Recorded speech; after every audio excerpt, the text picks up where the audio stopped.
What is up, guys? Have PJ here, man, back at it with another vid.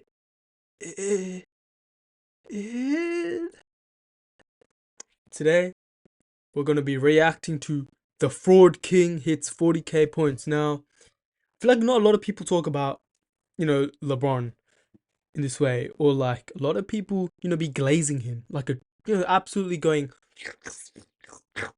like they'd be like on the LeBron donut, man, like they'd be like in his bumhole and stuff.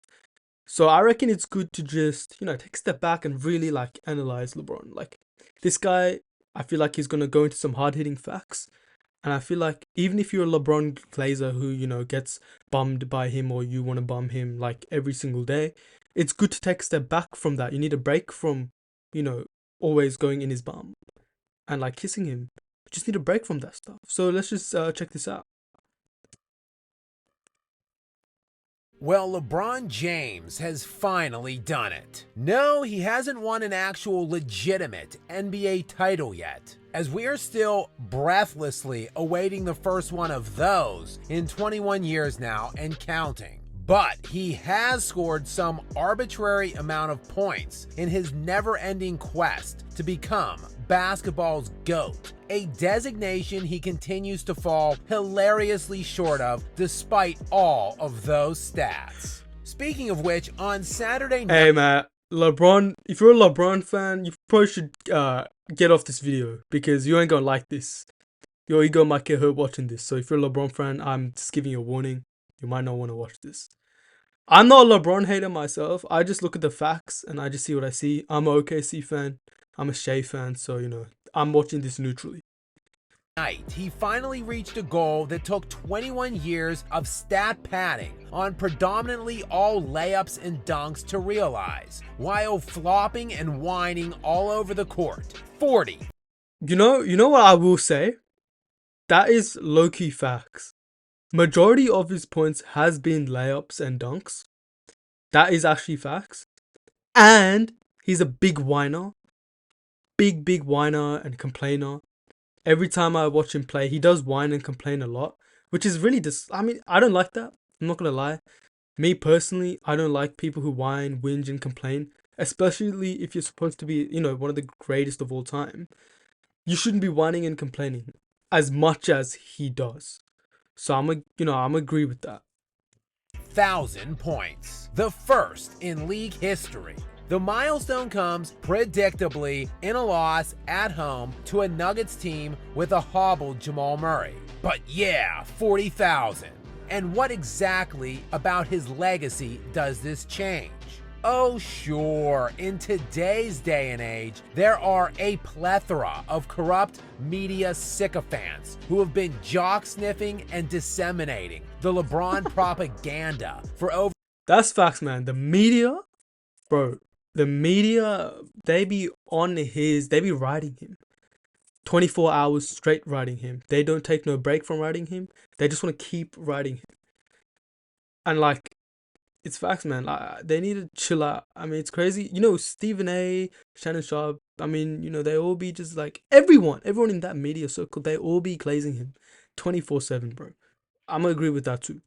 Over 2 decades and counting now. And of course, there are his ignorant and delusional fan base, the vast majority of which know absolutely nothing about any other era outside of this one. They will no doubt be on a never-ending siege to inundate every square inch of your social media feeds with worthless LeBron counting stats and metrics, as they endlessly pleasure themselves to these hollow box score stats, along with the unabashed fanboys masquerading around as journalists, touting some tired and laughable fake GOAT.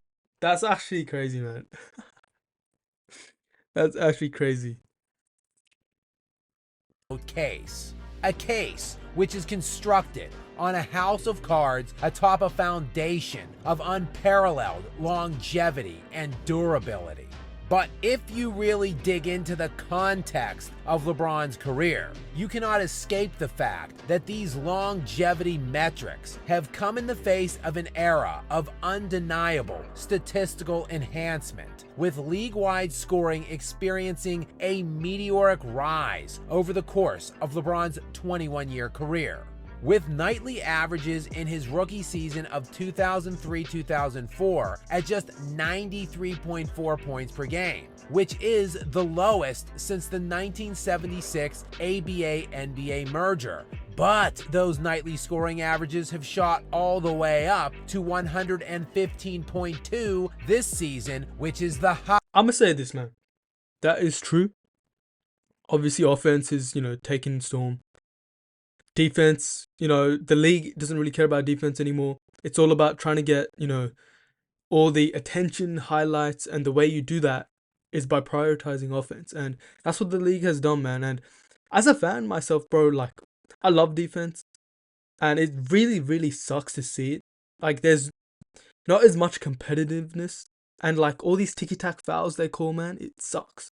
It ruins the flow of the games and all that. And it really, really ruins it, man. Like, they need to fix something about that. Highest in modern NBA history. A result. Bro, look at that. Look at that. Look at this last play by Doncic. Season, which is the highest in modern NBA history. I mean, what is that, bro? That is so lackluster. I mean, there was a screen by, is that Jaden Hardy? A back screen by Jaden Hardy. Still, no one's fighting. You know what I mean? It's just like, let me get the ball. And that's all that matters. A result of the NBA's strategic assault on defense, litigating competition on that end of the floor out of the sport since the early 2000s.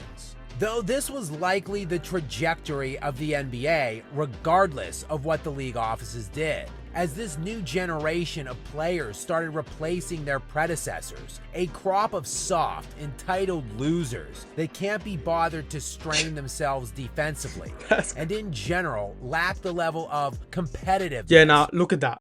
Bro, you can't be saying, okay, look, I have nothing against LeBron, but what is that, like, defensive play right there? Watch that. Defensively. And in general, lack the level of competitiveness. Why is he not contesting that though? I don't care if you're LeBron. I don't care if you're Dinwiddie. I don't care if you're Xavier Tillman. Bro, you need to be contesting that, giving it your all. And okay, if you are someone who is meant to be the GOAT, I would want to see you go up and try and block that. And I don't care if you get dunked on. I want to see effort. And LeBron ain't doing that right there. That defined the eras that came before them. Free movement around the court and to the basket came with almost no impediments as the years have gone by throughout LeBron's career. And this is a point of vital importance to the bagless one, LeBron James, who despite all of his scoring accomplishments has still displayed a relatively minuscule skill set. Damn! A small skill set.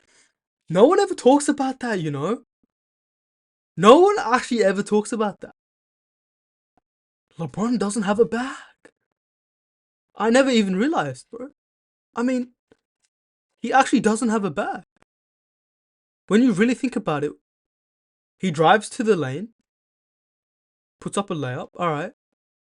He has no, skill. He just got his big body that he uses, which is fair. That's good. And then he does his step back three. That's it.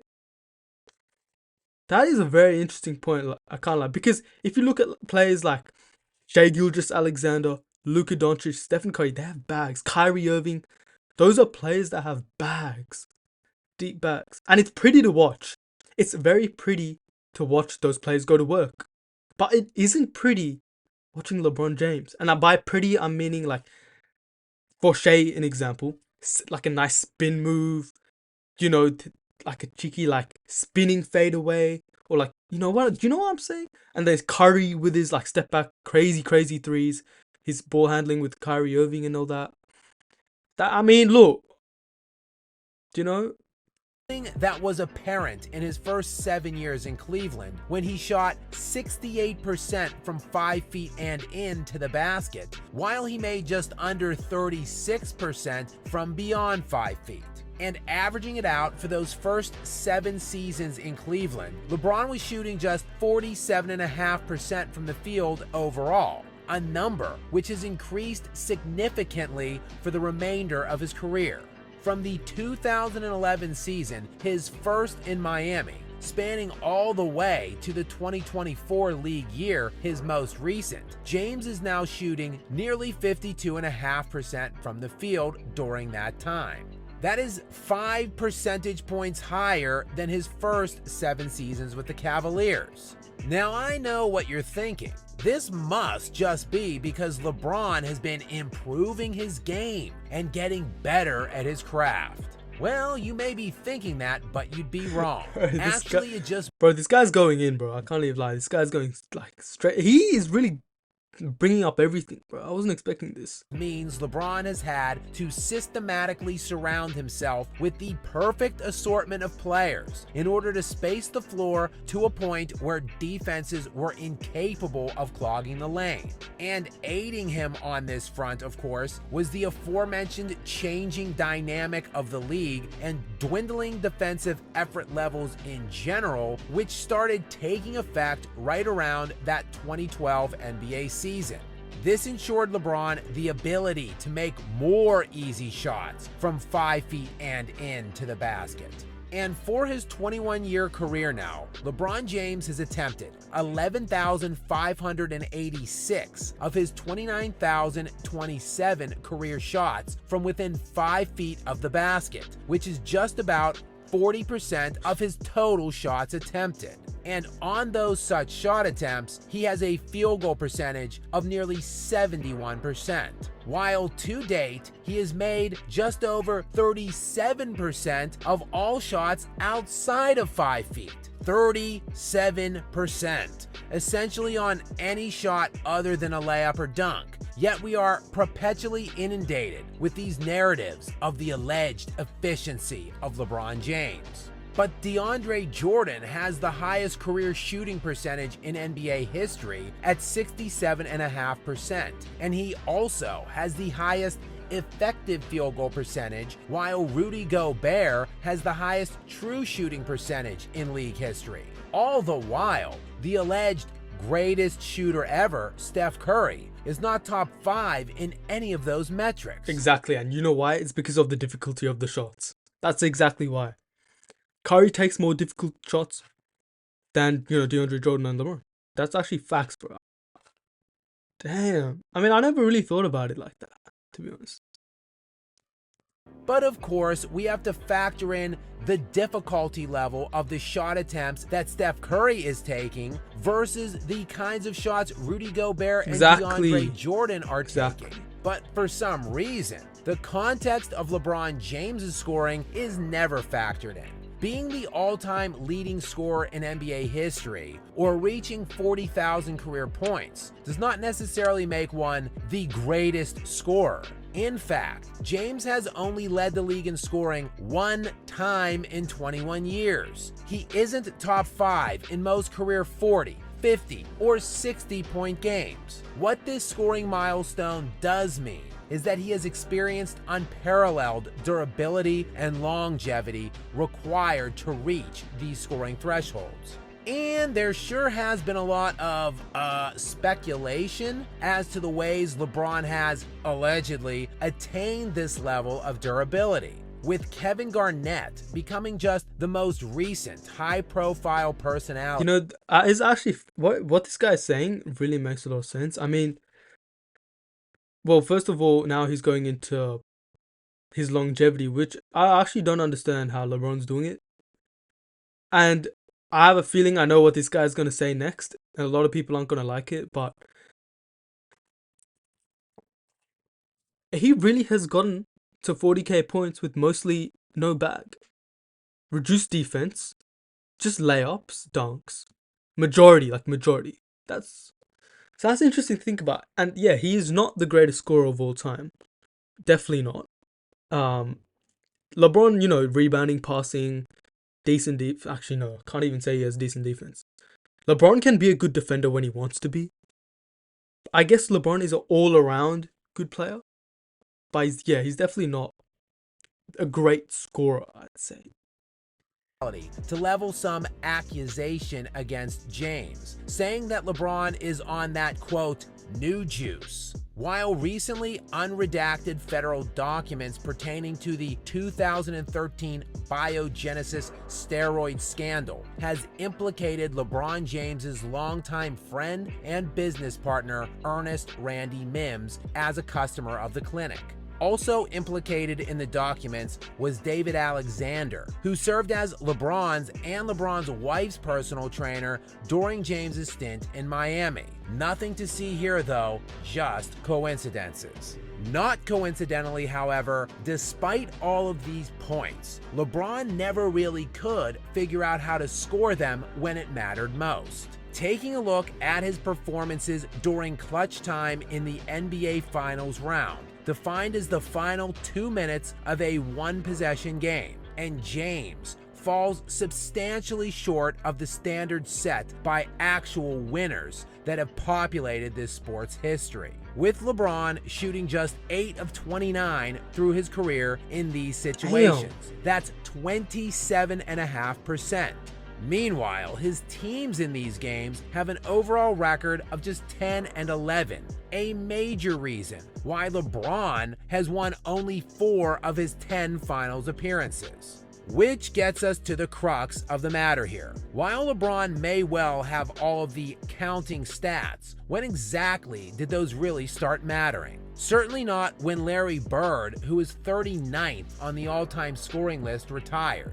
And they haven't ever been used against Magic Johnson, who is 85th on that same list. While Wilt Chamberlain dwarfs the statistical output of Bill Russell throughout the 60s, yet Russell is routinely considered to be the superior player.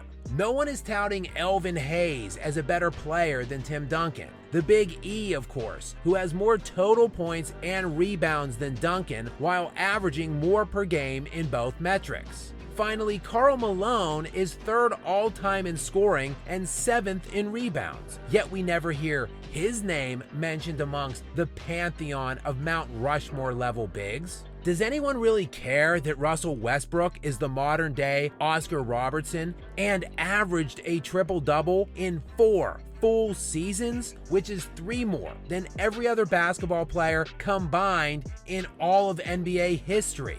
At the end of the day, it's not about counting the stats. It's about owning the moments. And all of the other historical greats who are routinely discussed in the GOAT conversation have mastered that, while the career successes of the self-proclaimed king in the moments that really matter will always be outnumbered by his failures.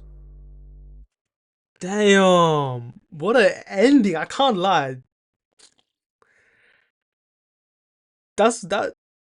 I have never seen anyone make a video like this, because I feel like everyone is actually pretty scared to say all this because of the media, how the media's kind of warped everyone's minds and stuff to kind of, LeBron, LeBron, LeBron, LeBron, LeBron, LeBron. So, damn. Hold on, I'm just processing. Just processing my thoughts, man, because I think this video is really good. I think it touches on a lot of things that people are afraid to touch on, and the media would never ever come close to touching this. And it does show, I mean, especially how he was comparing with like the Elvin Hayes, Tim Duncan, and then the Magic and Larry Bird, those comparisons. But yet LeBron, no one ever LeBron stats. We always talk about LeBron stats instead of owning the moments, like the moments and all those things. So what is my opinion on this? Look, I'm no a hater. But this video, I feel like I agree. I'm gonna say I agree with this video. I definitely agree with this because this guy is definitely talking. He's talking facts. And if you can't see that, then obviously you're biased and you glaze on LeBron's nuts all the time, you know. But I have an open mind. I'm not glazing anyone, except I will glaze Shay. Um, but this video has some truth to it. Has a lot of truth to it. And you know what's interesting? He briefly mentioned the PEDs and steroids. And that is really, really interesting because 40 years old and you look at the way he's moving.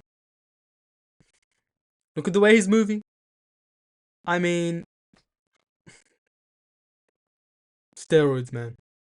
A lot of NBA players do use steroids, and if you say no, then you're a bit delusional. If you just look at some of these guys, I mean, I'm pretty sure scientists would be able to tell. I can even tell that a lot of these guys are taking steroids. But hey, man, that's what the media does to you.